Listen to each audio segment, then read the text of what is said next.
पंचदशी ग्रंथ में छठा प्रकरण चित्रदीप, और उसमें आज श्लोक है 78 नंबर का, 77 नंबर का श्लोक है। तो 77 नंबर के श्लोक की अवतर निकाय कह तर्री आत्मा इति अतः आह। ठीक है, कह तर्री आत्मा, तर्री आत्मा का, तब तो आत्मा कौन है बताओ। क्योंकि अभी तक बहुत लोगों ने अमुक आत्माएं ऐसा बताने का प्रयास किया।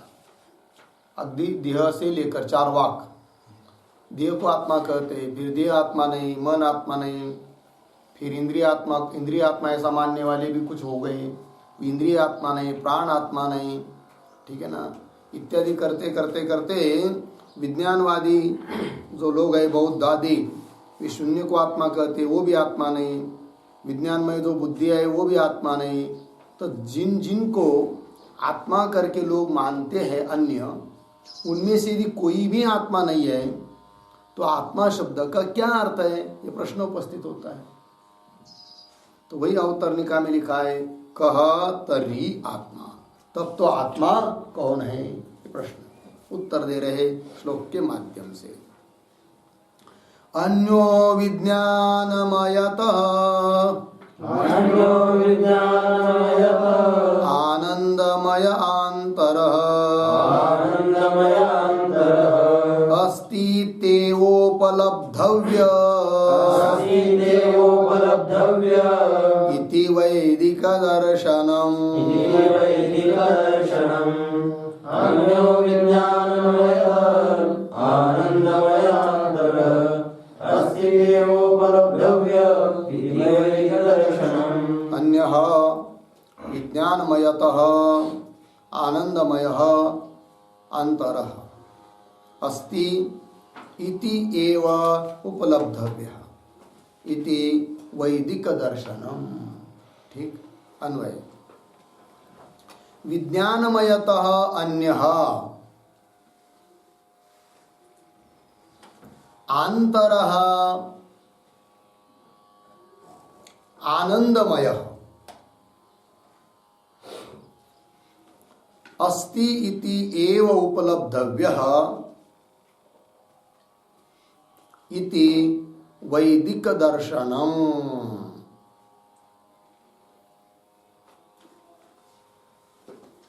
ठीक है, तो देखो भाई, कह रहे हैं विज्ञानमयतः अन्य,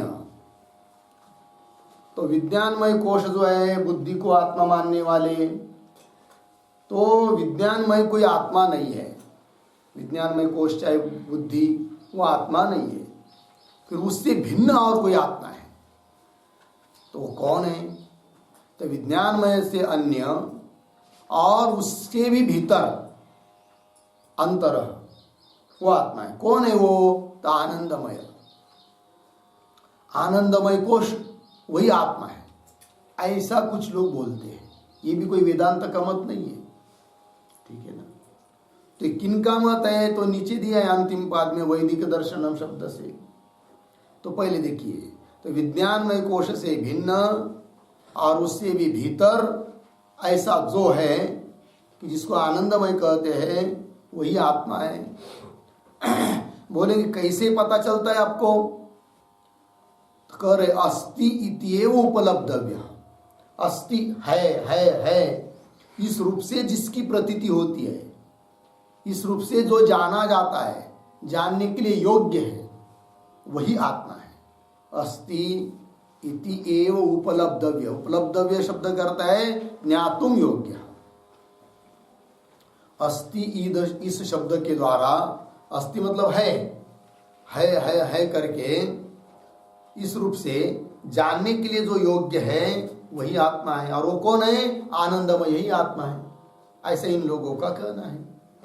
तो अस्ति उपलब्धि वैदिक दर्शन, दर्शन शब्द करता होता है सिद्धांत, वैदिक दर्शन ही वैदिक सिद्धांत।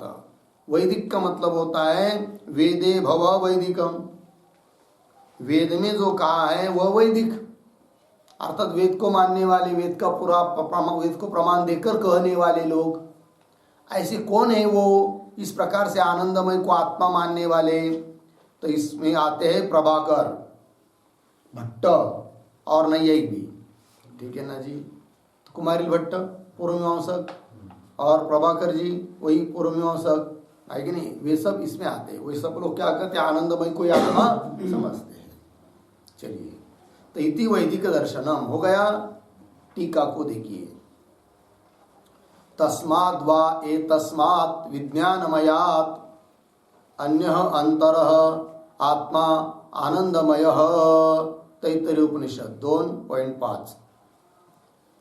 अस्ति, आगे, अस्ति इत्येव उपलब्धव्यः तत्वभावेन, ये भी प्रमाण है, कठोपनिषद 6.10।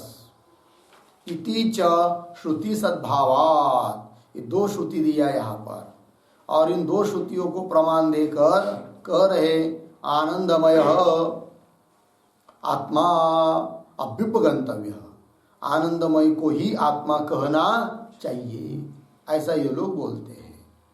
इति वैदिक दर्शनम, वैदिक दर्शनम प्रतीक है, उसका अर्थ कर रहे वैदिक सिद्धांत, ऐसा वैदिक सिद्धांत है। वैदिक सिद्धांत है मतलब वेद को मानने वाले जो लोग, उनका यह कहना है, उनका यह सिद्धांत है। किसको आत्मा का? इन लोगों ने आनंदमय को आत्मा का प्रमाण दिया श्रुति का, पहले तैत्तरीय उपनिषद, बाद में कठोपनिषद। तो तैत्तरीय उपनिषद का क्या प्रमाण है? तस्माद् वा एतस्मात् विज्ञानमयात्, उस इस विज्ञानमय से अन्य, विज्ञानमयात् अन्य है कि नहीं, विज्ञानमय से अन्य और उससे भी अंतर मतलब भीतर आत्मा कौन? आनंदमय, ये प्रमाण दिया उन लोगों ने। यद्यपि श्रुति का तात्पर्य आनंदमय कोश को ही आत्मा कहने में नहीं है, किंतु उनकी विचार की धारा वहीं पर रुक गई, तो वो कहते आनंदमय ही आत्मा है करके, आगे नहीं बढ़ पाए बेचारे, ठीक है। और उन्होंने प्रमाण दिया अस्ति इति एव उपलब्धव्यः तत्वभावेन।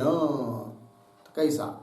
अस्ति इति एव तत्वभावेन उपलब्धव्यः, अस्ति है इस रूप से, तत्वभावेन उपलब्धव्य, तत्वभावेन, तत्वभावेन का अर्थ है परमार्थतः, वस्तुतः, वास्तविक रूप से उपलब्धव्य, जानने के लिए योग्य है, मतलब अस्ति है इस रूप से वह आत्मा जानने के लिए योग्य है वस्तुतः। इति श्रुति सद्भावात्, इस प्रकार श्रुति विद्यमान होने के कारण आनंदमय आत्मा, आनंदमय कोश ही आत्मा है, अभ्युपगंतव्य, अभ्युपगंतव्य मतलब स्वीकर्तव्य, स्वीकार करना चाहिए। इति वैदिक दर्शनम, अर्थात वैदिक सिद्धांत, ऐसे ये सब मीमांसकादिक बोलते हैं, ठीक है। तो विप्रतिपत्ति हुई, आत्मा का स्वरूप कौन सा है इसको जानने में। और आगे चलिए, आगे के श्लोक क्या उत्तर ने कहा, एवं आत्मस्वरूपे विप्रतिपत्तिम प्रदर्श तत्परिमाण विशेषे अपि वादि प्रतिपत्तिम दर्शयति, ठीक है। तो अभी तक जो विप्रतिपत्ति दिखाई, विप्रतिपत्ति का मतलब होता है वाद विवाद, वो दिखाया किसके बारे में? आत्मस्वरूपे, एवं आत्मस्वरूपे मतलब आत्मस्वरूप के बारे में, विप्रतिपत्ति प्रदर्श, विप्रतिपत्ति संवाद, वाद विवाद दिखाया शास्त्रकारों का, यह इसको आत्मा कहता है, उसका खंडन करके दूसरा और किसी को आत्मा कहता है, आगे वाला इसका भी खंडन करके और दूसरे किसी चीज को आत्मा कहता है। इस प्रकार इन लोगों की क्या चलती है? विप्रतिपत्ति, वाद विवाद, उसका प्रदर्शन किया, दिखाया। और आगे तत्परिमाण विशेषे अपि, अब आत्मा के स्वरूप के बारे में विप्रतिपत्ति तो है, किंतु उसके आत्मा के परिमाण विशेष में भी विप्रतिपत्ति है। परिमाण मतलब उसका आकार, यद्यपि आत्मा को कोई आकार नहीं है, किंतु बहुत सारे लोग ऐसे हैं कि आत्मा का आकार मानते हैं। तो कोई आत्मा को अणु मानता है, कोई महान मानता है, कोई मध्यम परिमाण मानता है, तो अलग अलग सब लोगों का मत है। तो उसको भी अब दिखा रहे, कौन? आत्मा कौन व्यक्ति आत्मा किस प्रकार का मानता है करके देखिए। तत्परिमाण विशेषे अपि उसके तत्परिमाण आत्म परिमाण विशेषे अपि वादी विप्रतिपत्ति वादी लोगों का विवाद को दिखा रहे ग्रंथकार श्लोक के माध्यम से। श्लोक को पढ़ते 78 अनुर्महान मध्यमो वे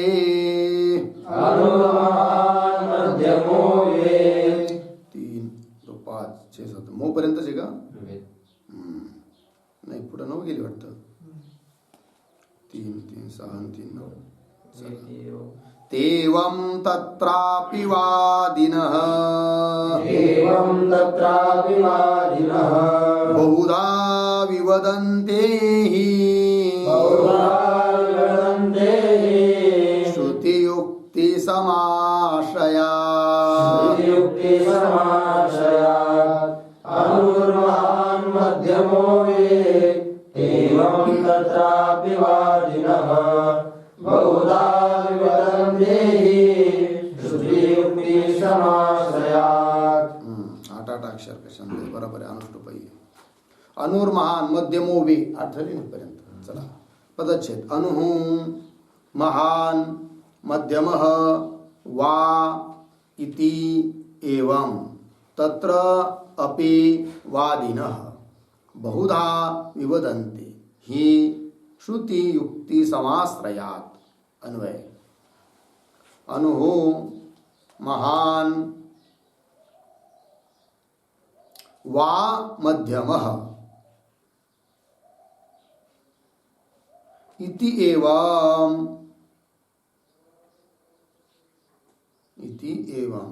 तत्रापि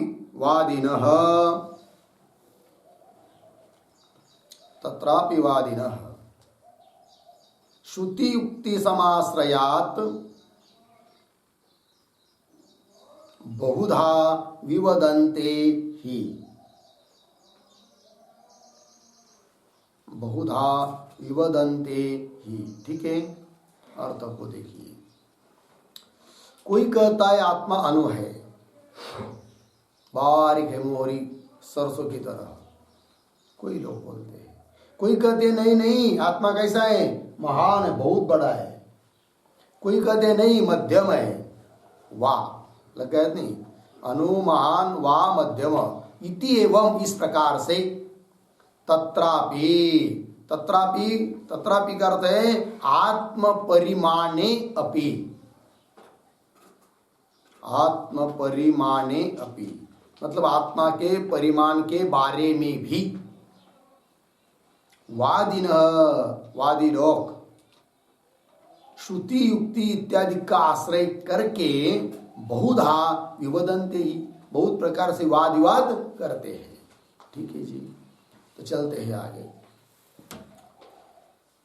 तो ये सूत्रात्मक श्लोक हुआ। अब उसका कौन अणु कहता है कौन मध्यम कहता है उसका विचार करने जा रहे हैं। तो अवतरणिका देखिए आगे के श्लोक की। तत्र अनुत्ववादिनः तावत् दर्शयति। तत्र शब्द का अर्थ है वादीषु, उन वादियों में, वाद विवाद करने वालों में। अनुत्ववादिनः जो लोग आत्मा को अनु मानते हैं, ऐसे बोलने वाले लोग हैं, उनका मत क्या है उसको पहले दिखा रहे। तावत मतलब पहले, अनुत्ववादिनः तावत् दर्शयति, ग्रंथकार दर्शयति, सबसे पहले उनको दिखा रहे उनका मत क्या है करके। तो श्लोक को पढ़ते हैं।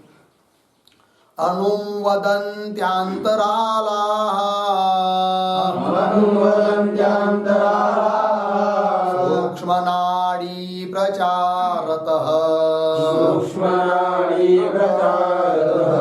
रोम्नः सहस्रभागेन तुल्यासु प्रचरत्ययम्।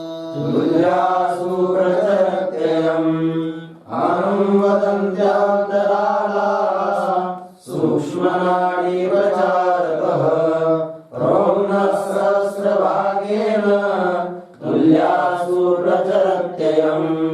अनु वदन्ति अंतरालाः सूक्ष्म नाड़ी प्रचारतः रोम्नः सहस्रभागेन तुल्यासु प्रचरति अयम। ठीक, अन्वय। अंतरालाः अनुवदन्ति, अनुवदन्ति सूक्ष्म नाड़ी प्रचारतः,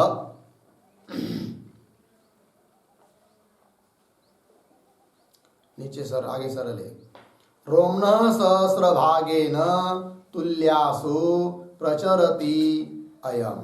ठीक, अर्थ अंतराला, अंतराला शब्द करते रामानुजादय। अंतराला शब्द से किनको लेना है? रामानुजादय।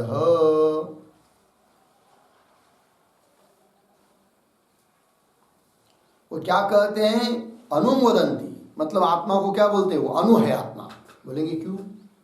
हेतु देते हैं सूक्ष्म नाड़ी प्रचारतः, अत्यंत सूक्ष्म नाड़ी में भी वो घूमता है। कौन? आत्मा। इसलिए उसको हम क्या कहते हैं? यदि वो बड़ा होता तो अत्यंत सूक्ष्म नाड़ी में प्रवेश कर पाता क्या? नहीं पाता, किंतु अत्यंत सूक्ष्म नाड़ी में भी चला जाता है, और इसलिए वो क्या है? अत्यंत अनु है, दिखता भी नहीं है। सूक्ष्म नाड़ी प्रचारत, सूक्ष्म नाड़ी में भी उसका प्रचार अर्थात प्रवृत्ति होती है। इसलिए तो बोलेंगे कितनी सूक्ष्म नाड़ी में? तो कोई तो आकार होगा ना, फिर अनु है तो कुछ तो बताओ ना, सरसों की तरह या गेहूं की तरह कितना बड़ा है? तो वो बोल रहे बता नहीं सकते। क्यों? कि कैसे नाड़ी में भी वो प्रवेश कर जाता है। कैसी नाड़ी? तो रोम, रोम कहते बाल, केस, और केस का 1000 टुकड़े करने हैं, किंतु कैसे? आड़े नहीं, सीधे सीधे खड़े काटना है उसको। तब जो जाड़ी जितने होगा ना, उतने आकार की एक नाड़ी है, इसको कहते हिता नामक नाड़ी या पुरीतत नाड़ी, और उसमें भी वो जाता है। कौन? आत्मा। आत्मा जाता है उनके मन में, मत में। ठीक है ना? तभी तो स्वप्न पढ़ते, स्वप्नों को वो देखता है। इसका मतलब आत्मा क्या हुआ? फिर अनु हुआ। वही रोम्नः सहस्रभागेन तुल्यासु, है कि नहीं? रोम के सहस्र भाग से भाग करेंगे तो उतने रूप से तुल्य, ऐसी जो को नाड़ी, उसमें भी प्रचरति अयम, अयम प्रचरति, अयम आत्मा प्रचरति, घूमता है, अतः सूक्ष्म है। तो टीका अनुत्व अनुमिति अनुत्वाभिधाने हेतुम आह। आत्मा अनु क्यों है भाई? इस कथन में हेतु को कह रहे हैं। कौन शब्द से? सूक्ष्म नाड़ी प्रचारत, इस शब्द के द्वारा। तद उपपादयति, अब वो आत्मा सूक्ष्म नाड़ी में भी प्रवेश करता है, ये कैसे भाई? तो उसका उपादन कर रहे हैं श्लोक के उत्तरार्ध से। तद उपपादयति रोम्न इति। ठीक है, नाड़ीषु इति शेष, मतलब मूल में जो शब्द आए कि नहीं, रोम्न सहस्र भागेन तुल्यासु, रोम के सहस्र टुकड़े करेंगे खड़े तो उतने तुल्य, लेकिन कौन? तो विशेष पद को समझना है क्या? नाड़ीषु, तो वाक्य पूरा हो जाता है। तो रोम्न सहस्र भागेन तुल्यासु नाड़ीषु, ऐसे नाड़ियों में भी, नसों में भी वो चला जाता है। कौन? नाड़ीषु इति शेष। सूक्ष्मासु सूक्ष्मासु नाड़ीषु संचारः अनुत्वम अंतरेण न घटते इति अभिप्राय। उन लोगों का यह अभिप्राय है कि सूक्ष्म नाड़ीषु संचार, सूक्ष्म नाड़ियों में संचार तब हो सकता है जब आत्मा अनु रहेगा। अनु नहीं रहेगा तो सूक्ष्म नाड़ी में जा नहीं सकता, और जा तो रहा है, स्वप्न को वहां जाकर देख रहा है। इसका मतलब आत्मा अनु ही मानना चाहिए, ऐसा इन लोगों का कहना है। सूक्ष्मासु नाड़ीषु संचारः अनुत्वम अंतरेण, अनुत्व के बिना न घटते, घटित नहीं होता है, इति अभिप्राय। यह अभिप्राय है इन लोगों का। इसलिए आत्मा कैसा माना इन लोगों ने? सूक्ष्म, मतलब अनु। ठीक है, चलिए आगे के श्लोक क्या उत्तर निकाल। अणुत्वे किम प्रमाणम इत्यत आह। आत्मा अनु माना इन लोगों ने, किंतु आत्मा अनु है, इस बात को मानने के लिए प्रमाण क्या? ऐसा कोई प्रश्न पूछेगा तो प्रमाण दे रहे हैं वो लोग श्लोक नंबर 80 के द्वारा। अनोरणीयानि शोनुः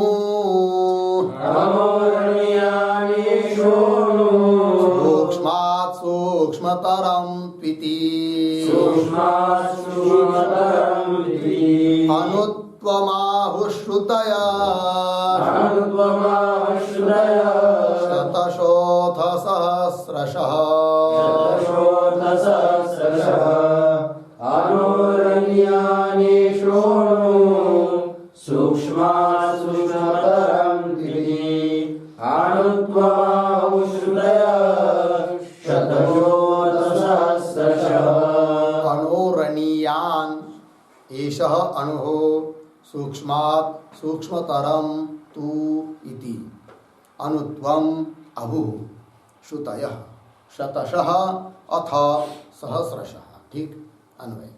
पहली पंक्ति सरल है। अनोहो अनीयान एषः अणुः सूक्ष्मात् सूक्ष्मतरं तु इति नीचे इति के बाद श्रुतय शतशः अथ सहस्रशः श्रुतय शतशः अथ सहस्रशः श्रुतय अनुत्वम अभुः। अर्थ देखिए, तो उदाहरण के रूप में उन्होंने एक दो श्रुति यहाँ पर दी है पूर्वार्ध में श्लोक के। तो अनोरणीयान येषोनु सूक्ष्म सूक्ष्मतरम इन पदों के द्वारा श्रुतियों का उल्लेख किया है। तो कौन पद के द्वारा कौन श्रुति का उल्लेख किया है टीकाकार स्पष्ट करेंगे। तो इससे क्या हुआ, तो उत्तरार्ध में कह रहे तो इति के बाद इति शतश सैकड़ों अथ अथवा सहस्रश हजारों श्रुतयः श्रुतिया अनुत्वम आहु आत्मा अनु है ऐसी बहुत सारी हजारों हजारों श्रुतियां कहती है। इसलिए आत्मा कैसा मानना चाहिए, अणु, ऐसा इन लोगों का कहना है। हो गया जी। तो टीका को देखिए, अनोरिति अनोहो अनोहो अनियान अनोरणीयान महतो मह्यान ये श्रुति है भाई, श्वेता श्वेतर उपनिषद 3.20। तो अनोहो अनियान आत्मा का बारे में, आत्मा कैसा है, अनु से भी अनु है, महतो मह्यान और महान से भी महान है, ऐसा ये श्रुति प्रमाण दे दिया।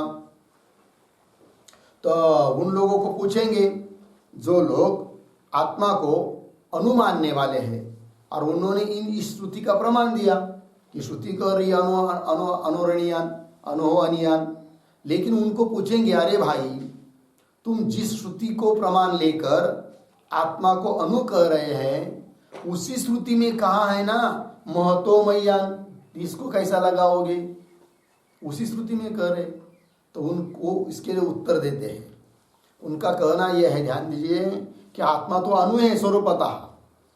जिस प्रकार घर है और घर के अंदर किसी कोने में एक दिया लगा दिया, मोमबत्ती चाहे एक बल्ब लगा दिया छोटा सा, तो बल्ब का आकार कितना है ऐसा यदि कोई पूछेगा तो क्या बताएंगे, बस इतना इतना है, कप की तरह आकार है छोटा सा बल्ब का, है कि नहीं। इसलिए उसको कह दिया छोटा। लेकिन दूसरा कोई आया, अरे भाई बल्ब कैसा है, छोटा भी है और बड़ा भी है, ऐसा उत्तर दिया उसने। बोलेंगे कैसा भाई, ये दोनों बोल रहे आप, छोटा भी है और बड़ा भी है। तो स्पष्टीकरण करेगा कि छोटा इसका मतलब स्वरूपता देखेंगे तो छोटा है, किंतु उसका प्रकाश समस्त पूर्ण घर में फैल गया और प्रकाश को लेकर बड़ा है, लेकिन स्वरूपता छोटा है। ये उसका स्पष्टीकरण हो जाएगा। उस प्रकार ये लोग कहते हैं श्रुति में अनोहो अनियान महतो मह्यान कहा है, किंतु स्वरूपता आत्मा अनु है, बहुत छोटा है, दिखता भी नहीं है, किंतु उसका प्रकाश समस्त संपूर्ण शरीर में फैल जाता है। इसलिए तो चींटी पीठ पर भी आई, पैर में आई, कहीं भी आई, कोई भी चीज तुरंत समझ में आ जाती है, क्योंकि आत्मा तो कोने में कहीं तो बैठा है, किंतु उसका प्रकाश संपूर्ण शरीर में है। इसलिए श्रुति कहती है प्रकाश को लेकर उसके महतो मह्यान। वैसा आत्मा कैसा है, अनु है, ऐसा ये लोग संगति लगा देते हैं। ठीक है, तो अनोहो अनियान महतो मह्यान ये हो गया। और आगे एष अनु, एष आत्मा कैसा है, अनु। पुनः चेतसा वेदितव्य, चेतसा शब्द का अर्थ होता है शुद्धेन मनसा, है कि नहीं, शुद्ध मन के द्वारा वेदितव्य जाना जाता है। और ये आत्मा अनु है, इस प्रकार वे लोग आत्मा को अनुमान सिद्ध करने के लिए श्रुतियों का प्रमाण देते हैं और प्रमाण दे रहे हैं। क्या? सूक्ष्मात् सूक्ष्मतरम नित्यम, एक श्रुति दे दिया।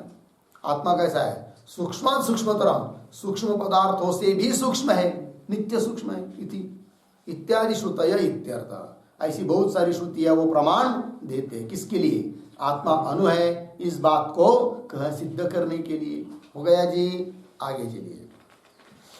श्रुत्यंतरम उदाहरति, इतना ही नहीं, और भी श्रुतियां देते वो लोग अपने पक्ष में। कौन है वो? तो दे रहे श्लोक के माध्यम से कह रहे। बालाग्रशतभागस्य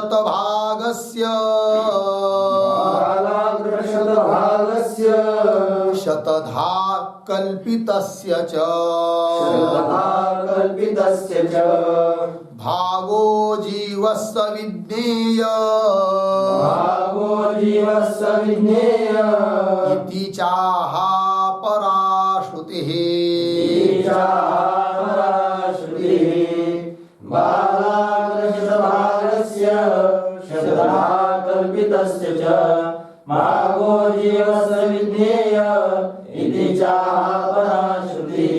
बालाग्रशतभागस्य शतधा कल्पितस्य च भागः जीवः सः विज्ञेयः इति च आह अपरा श्रुतिः। अन्वय। बालाग्रशतभागस्य च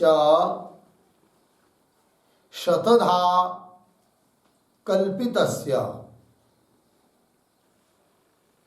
शतधा कल्पितस्य नीचे भागः सः जीवः विज्ञेयः इति च अपरा श्रुतिः आह। च अपरा श्रुतिः आह, अर्थ देखिए भाई। तो बालाग्र शतभागस्य, बाल मतलब केस, रोम, और उसके खड़े कितने करेंगे? 100 टुकड़े। 100वां टुकड़ा हुआ कि नहीं? 100 हुआ, उसके और 100 करेंगे तो वो जो जाड़ी बचेगी ना, उतना है आत्मा, इतना सूक्ष्म है। उस ऐसी नाड़ी है और उस नाड़ी में भी वो प्रवेश करता है। अतः उस नाड़ी, उस प्रकार के नाड़ी से भी वो क्या हुआ? अणु हुआ, सूक्ष्म हुआ। वही बालाग्रशत भागस्य, 100वां भाग हुआ कि नहीं? और आगे च और शतधा कल्पितस्य, वो जो 100वां भाग है ना, उसके और किसके कितने करने हैं? 100 टुकड़े करने हैं खड़े। कल्पितस्य भाग, अग्नि कल्पितस्य भाग, इस प्रकार का कल्पित जो भाग, सह जीवः, इतना परिमाण वाला जीव है। जीव विज्ञेय, विज्ञेय ज्ञातव्य, जानना चाहिए। इति च, इस प्रकार से अपरा श्रुतियां, और दूसरी श्रुति भी बताती है। इसका मतलब श्रुतियों का प्रमाण देकर इन लोगों ने आत्मा को इस प्रकार से अनु कहा। आगे चलिए, अब आगे के श्लोक की अवतरणिका को देखिए। मध्यम परिमाणवादिनः मतम दर्शयति। ये तो हो गए अभी तक आत्मा को अनु मानने वाले। अब कुछ लोग आते हैं, वे कहते हैं आत्मा अनु नहीं है, फिर कैसा है? मध्यम परिमाण है। आत्मा कैसा है जी? मध्यम परिमाण है। लेकिन जैनों का मत है, दिगंबर जैन, ठीक है ना, वे आत्मा का मध्यम परिमाण मानते हैं। मध्यम परिमाण का मतलब होता है उस आत्मा को जिस प्रकार का शरीर प्राप्त हो जाता है, उतने शरीर भर वो रहता है आत्मा, उतना उसको आकार आ जाता है। चींटी का शरीर प्राप्त हुआ आत्मा को, तो वो चींटी इतना ही, उसके शरीर इतना ही आत्मा है। और अगले जन्म में चींटी मर गई और अगले जन्म हाथी बन गई, तो वो आत्मा बढ़ जाता है। फिर कितना हो जाता है? हाथी के आकार का हो जाता है। इसका मतलब क्या है? आत्मा मध्यम परिमाण, शरीर के आकार के बराबर, ये उनका कहना है। तो मध्यम परिमाणवादी न उनका मत दिखा रहे, मतम दर्शयति। श्लोक को दिगंबरा मध्यमत्व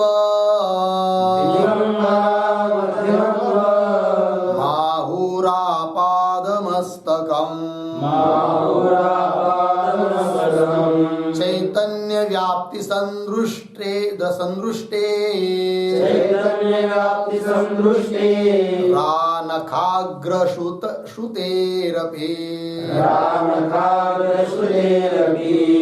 दिगम्बराद्यमत्व माहुरापादमस्तकम् चैतन्य व्याप्ति संदृष्टे रामकाग्रश्रुतेरपि। ठीक। अब पदच्छेद देखिए। दिगंबरा मध्यमत्वम अहुः आपादमस्तकम चैतन्य व्याप्ति संदृष्टेः आनखाग्रश्रुतेः अपि। अन्वय सरल अर्थ देखिए। दिगंबराः, दिक् मतलब दिशा, और दिशा ही है अंबर मतलब वस्त्र जिसका। कई ऐसे कई लोग हैं उनका अंबर मतलब वस्त्र कौन है? दिशा ही अंबर है, मतलब नंगे लोग। जैनी उनमें भी दो होते, श्वेतांबर दिगंबर। दिगंबरों का ये मत है। तो दिगंबरा मध्यमत्वम अहुः, आत्मा का परिमाण मध्यम परिमाण है, ऐसा ये लोग बोलते हैं। तो मध्यम परिमाण मतलब कैसा? तो कह रहे क्यों हेतु दे रहे। आपादमस्तकम चैतन्य व्याप्ति संदृष्टे है। आपादमस्तकम, आपाद आपाद मतलब पैर से लेकर मस्तक तक, नख के अग्रभाग से लेकर, पैर का नख उसके अग्रभाग से लेकर चोटी तक, है कि नहीं? आपादमस्तकम चैतन्य व्याप्ते संदृष्टे, चैतन्य व्याप्ति का दर्शन होता है। संदृष्टे, संदृष्टे शब्द का अर्थ है सम्यक दर्शनात्। चैतन्य की व्याप्ति अच्छी तरह से अनुभूत होती है समस्त संपूर्ण शरीर में, है कि नहीं? और श्रुति भी है हमारे मत के लिए प्रमाण। कौन? आनखाग्र श्रुते है अपि। इससे आत्मा कैसा हुआ? मध्यम परिमाण हो गया ना। टीका को देखिए। दिगंबरा इति तत्र उपपत्तिम आह आपादिति, है कि नहीं? तो उपपत्ति दे रहे भाई, मतलब आत्मा मध्यम परिमाण है, इस बात को सिद्ध कर रहे, स्पष्ट कर रहे। कौन से पाद के द्वारा? आपादमस्तकम इत्यादि के द्वारा। तत्र उपपत्तिम आह आपादिति, और श्रुति भी प्रमाण दे रहे, जिसका उल्लेख श्लोक में अंतिम पाद में किया है। आनखाग्र श्रुते है। तो आनखाग्र श्रुते मतलब कौन श्रुति है वो? तो उसका स्पष्ट रूप से बता रहे टीकाकार। स एष इह प्रविष्टः आनखाग्रेभ्यः इति श्रुति अपि अत्र प्रमाणम इति आह। ठीक, श्रुति है। स एष वही यह नाम शरीरे प्रविष्ट, वही आत्मा यह शरीर में प्रविष्ट हुआ है। कहाँ से कहाँ तक? आनखाग्रेभ्यः, नख के अग्रभाग तक, है कि नहीं? ये प्रकार इति श्रुति ही अपि, इस प्रकार श्रुति ही अपि अत्र आत्म परिमाण विषये किंवा मध्यम परिमाण, आत्मनः मध्यम परिमाण विषये, आत्मा के मध्यम परिमाण के बारे में प्रमाणम इत्याह, प्रमाण वो लोग बताते हैं श्रुति को भी। ठीक है जी। आनखाग्रेति हो गया इतना।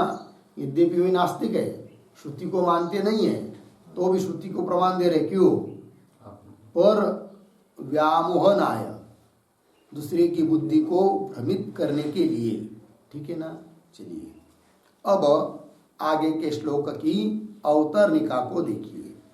ननु मध्यम परिमाणत्वे श्रुति सिद्धः नाड़ी प्रचारः न घटते इति आशंक्य आह। ठीक है। अब जो लोग आत्मा को अनु मानते थे, वे लोग इनके मत में शंका कर रहे हैं कि भाई हमने आत्मा को अनु इसलिए माना था कि अत्यंत सूक्ष्म नाड़ी में भी उसका प्रवेश होता है इसलिए, किंतु यदि तुम आत्मा को मध्यम परिमाण कर रहे हो तो इस प्रकार का बड़का आत्मा सूक्ष्म ऐसे नाड़ी में कैसा जा पाएगा? नाड़ी टूट जाएगी, और नाड़ी टूट जाएगी तो स्वप्न नहीं होगा, स्वप्न तो रोज होता है। अतः इस प्रकार मध्यम परिमाण आत्मा को मानना उचित नहीं है। शंका कर रहे। ननु मध्यम परिमाणत्वे, यदि आत्मा का मध्यम परिमाण मानते हैं तो परिमाणत्वे श्रुति सिद्ध नाड़ी प्रचार, और नाड़ी का प्रचार, नाड़ी में संचार करता है ये आत्मा, ये हम हमारे मन से थोड़ी कर रहे हैं, श्रुति कहती है, तो श्रुति का बाद होगा कि नहीं फिर? तो श्रुति सिद्ध नाड़ी प्रचार न घटते, नाड़ी प्रचार मतलब उस नाड़ी में संचार करना घटित नहीं हो पाएगा। कब? आत्मा का मध्यम परिमाण मानेंगे तो, इति आशंका, शंका हुई है। उत्तर देते वो लोग, सूक्ष्म नाड़ी प्रचारस्तु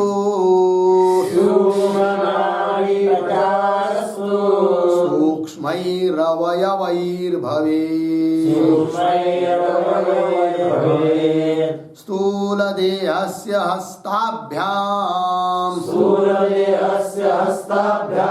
कंचुक प्रतिमोकवत् सूक्ष्मनाड़ी प्रचारस्तु सूक्ष्मैरवयवैर्भवेत् स्थूलदेहस्य हस्ताभ्यां कंचुक प्रतिमोकवत्। सूक्ष्म नाड़ी प्रचारः तो सूक्ष्मैः अवयवैः भवेत् स्थूलदेहस्य हस्ताभ्यां कंचुक प्रतिमोकवत्। अन्वय, सूक्ष्म नाड़ी प्रचारः तु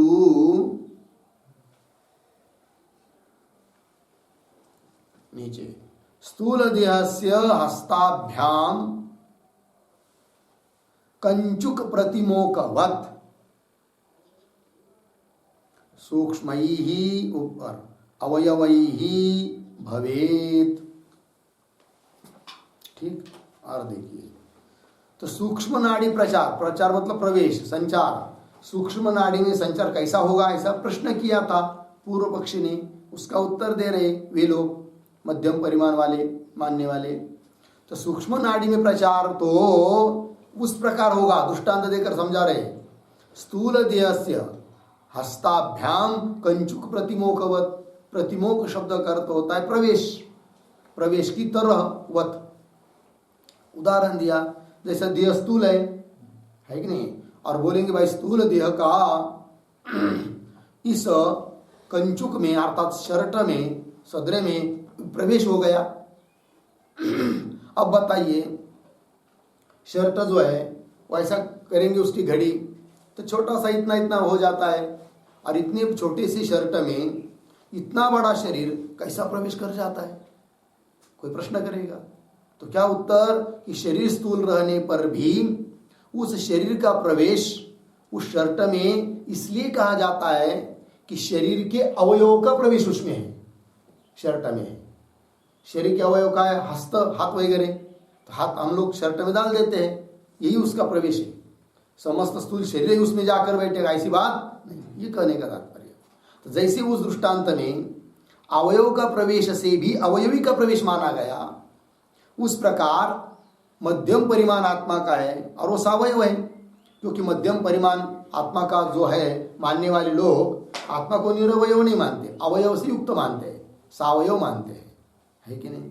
फिर आत्मा के बहुत सारे अवयव है, कोई छोटे कोई बड़े, कोई छोटे कोई बड़े, तो उस सूक्ष्म नाड़ी में उस आत्मा का एक आधा कोई छोटा सा अवयव प्रवेश कर जाता है, इसलिए बोला जाता है कि नाड़ी में भी आत्मा का प्रवेश हुआ, श्रुति की संगति लग जाती है, ऐसा वो लोग कहते हैं। ठीक है, और वो मध्यम परिमाण मानते हैं आत्मा का, है कि नहीं।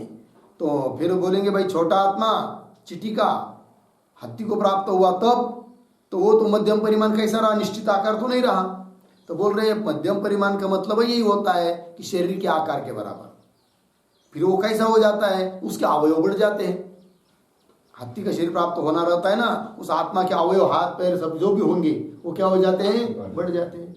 और जब उसको उसके कर्म के अनुसार छोटा शरीर प्राप्त होना रहता है तो उसके अवयव घट जाते, संकुचित हो जाते या टूट जाते, बोलिए, है कि नहीं। तब उसमें प्रवेश हो जाता है चींटी के शरीर में भी, ऐसा वो लोग बताते हैं। ठीक है, देखिए, सूक्ष्म नाड़ी प्रचार तो स्थूल देहस्य हस्ताभ्याम कंचुक प्रतिमोकवत् सूक्ष्मैः अवयवैः भवेत्, सूक्ष्म अवयवों के द्वारा प्रवेश हो जाता है। हो गया जी।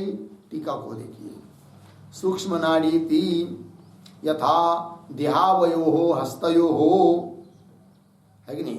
देह के अवयव जो हस्त, दो हस्त, हस्तयो हो कंचुक प्रवेशेन,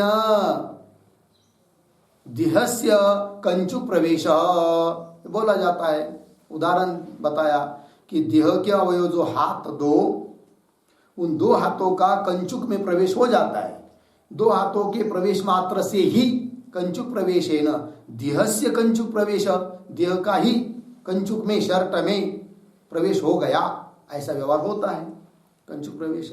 तद्वत्, मिला जी, आगे देखिए, तद्वत् आत्मावयवानाम सूक्ष्मानाम नाडीषु प्रचारेण आत्मन अपि प्रचार उपचर्यते इत्यर्थ। संगति लगा दिया इन लोगों ने। तद्वत् आत्मावयवानाम सूक्ष्मानाम, सूक्ष्मानाम आत्मावयवानाम, सूक्ष्म ऐसे जो आत्मा के अवयव, उन अवयवों का नाडीषु, नाड़ियों में, प्रचारेण, नाड़ियों में प्रचार मतलब प्रवेश हो जाता है, प्रचारेण, तो आत्मना भी प्रचार, फिर आत्मा का भी प्रवेश हो गया, प्रचार कहते प्रवेश को, तो आत्मा का भी प्रचार हो गया, प्रवेश हो गया, ऐसा उपचर्यते, आरोप्यते, ऐसा बताया जाता है, हो गया। तो कुल मिलाकर क्या सिद्ध हुआ, इन लोगों के कहने के अनुसार आत्मा का परिमाण कैसा है, मध्यम परिमाण है। ठीक है, लेंगे क्या आगे, तो देखिए आगे, तो आगे के श्लोक की अवतरने का, ननु आत्मन नियत मध्यम परिमाणत्वे कर्मवशात न्यूनाधिक शरीर प्रवेश न घटते, वही शंका है। इति आशंक्य अवयव आगमापायाभ्याम आत्मनः नियत मध्यम परिमाणत्वात् देहवत् उभयम न विरुध्यते इति आह। ठीक है जी, अवतर देखिए, ननु शंका कर रहा है पूर्व पक्षी कि आत्मन नियत मध्यम परिमाणत्वे, आत्मा का यदि नियत निश्चित रूप से मध्यम परिमाण है, मतलब कुछ निश्चित आकार है आत्मा का, यदि ऐसा मानते हैं तो नियत मध्यम परिमाणत्वे कर्मवशात, उस आत्मा के कर्म के अनुसार न्यूनाधिक शरीर प्रवेश न घटते, छोटा शरीर प्राप्त होगा तो कैसा होगा, फिर उस शरीर में घुस ही नहीं पाएगा कौन, वो आत्मा, और प्रयत्न करेगा तो वो शरीर फट जाएगा, टूट जाएगा।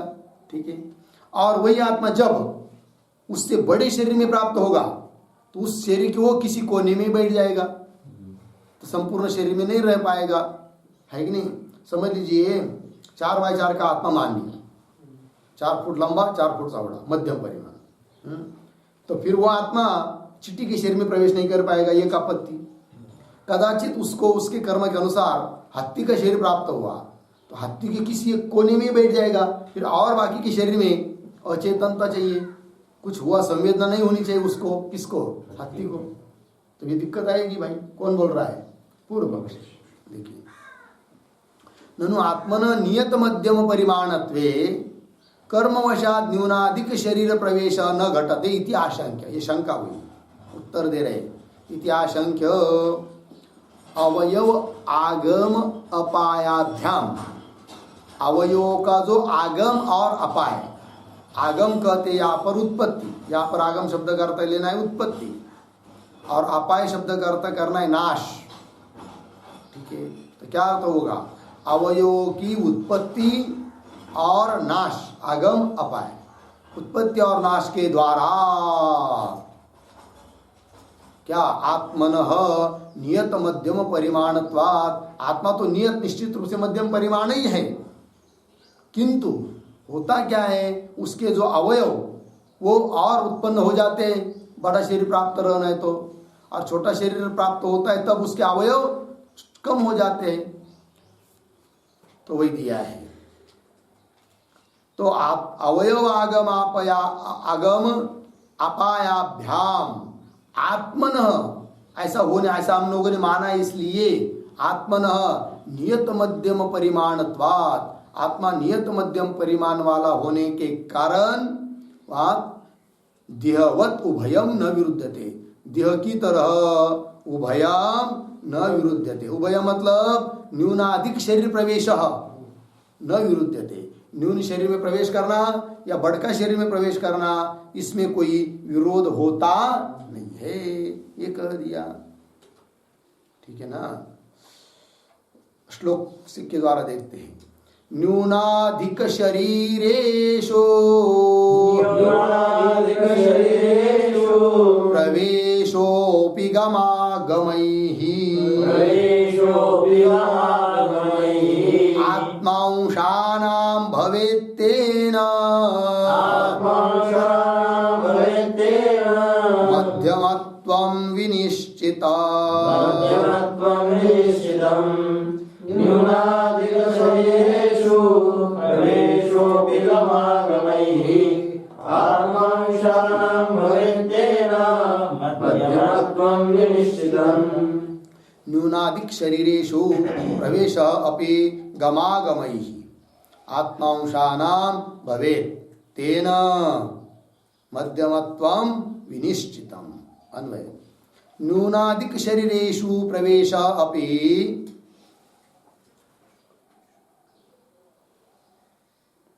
आत्मांशानां गमागमैः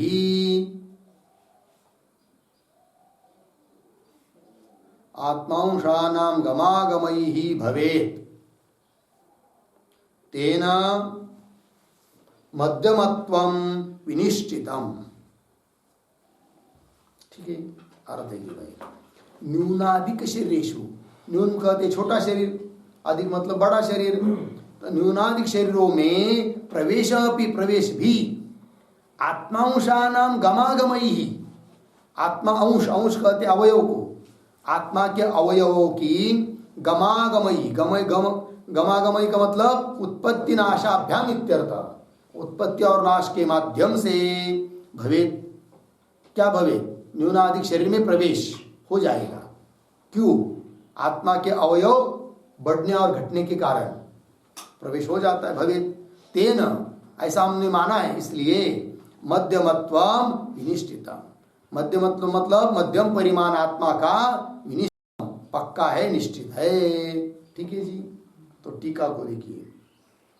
न्यूनाधिकेति फलितम आह तेनेति, तो आत्मा को मध्यम परिमाण माना तो उससे फलित क्या निकला तो वो बता दिया अंतिम के पाद में। तेन मध्यमत्वम विनिश्चितम, इससे आत्मा मध्यम परिमाण है, ये निश्चित हुआ है कि नहीं, ऐसा ये लोग कहते हैं। आगे के श्लोक क्या उत्तर निकला। आत्मन सावयवत्वे घटादिवत अनित्यत्व प्रसंगेन एतद् दूषयति। ठीक है। अब खंडन कर रहे इन लोगों का, मध्यम परिमाण आत्मा है ऐसा जो लोग मानते हैं उनका खंडन करना है। क्या कि आत्मन सावयवत्वे, यदि आत्मा को सावयव मानोगे, अवयवान मानोगे, तो घटादिवत, घट कैसा है? अनित्य, अवयव वाला होने के कारण उस प्रकार आत्मा भी क्या होगा? अनित्य होगा। कब? सावयव मानोगे तब। आत्मन सावयवत्वे घटादिवत अनित्यत्व प्रसंगेन, अनित्यत्व की प्राप्ति हो जाएगी। प्रसंगेन एतद् दूषयति, एतद् दूषयति, एतद् मतम दूषयति। यह मत कौन सा? मध्यम परिमाण मानने वालों का। श्लोक। सांशस्य घटवन्नाशो भवत्येव तथा सति कृतनाशा कृताभ्याग मयोः को वारको भवेत्।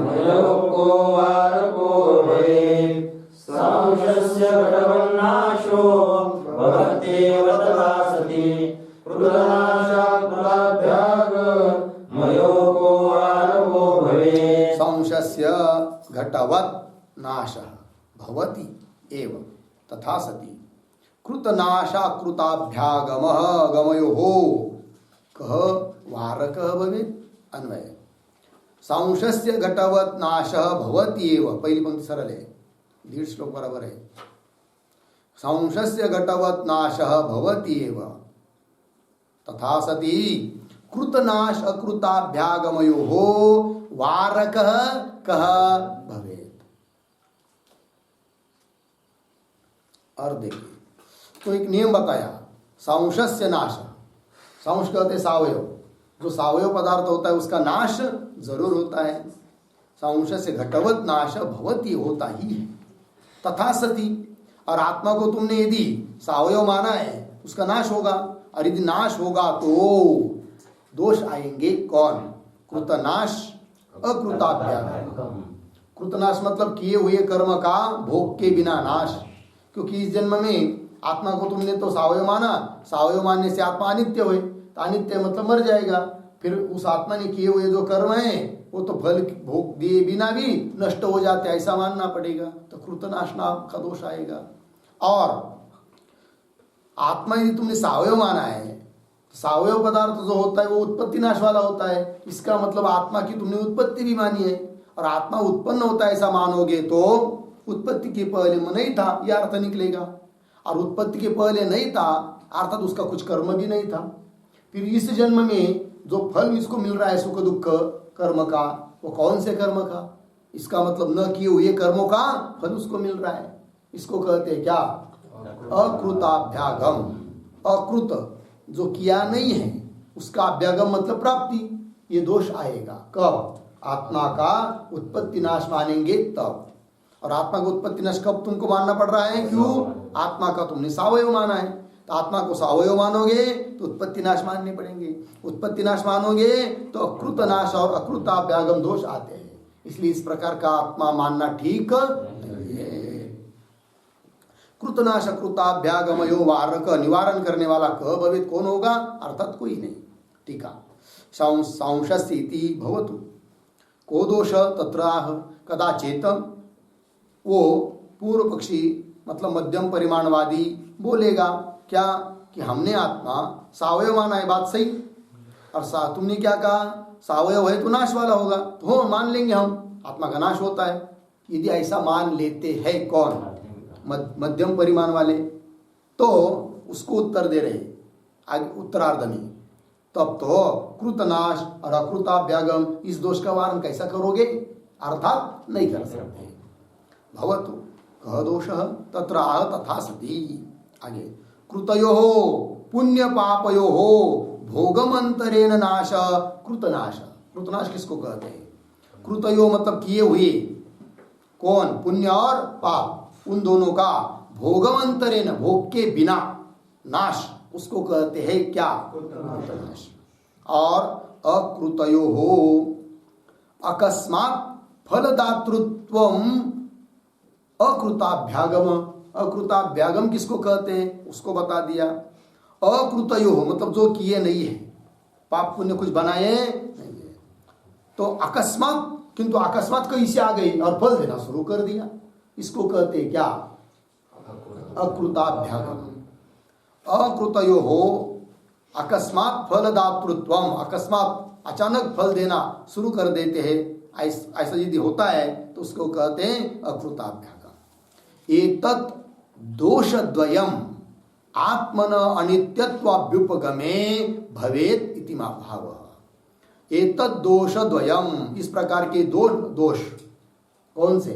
कृतनाश अकृताभ्यागम। एतत् दोषद्वयम् आत्मन अनित्यत्वाभ्युपगमे, आत्मन अनित्यत्वाभ्युपगमे एतत् दोषद्वयम् भवेत्, है कि नहीं? आत्मा को अनित्य मानने पर ये दोनों दोष प्राप्त होते हैं, ये भाव। अर्थात आत्मा को अनित्य मान नहीं सकते, और अनित्य नहीं मानना है तो उसको सावयव नहीं कर सकते, है कि नहीं?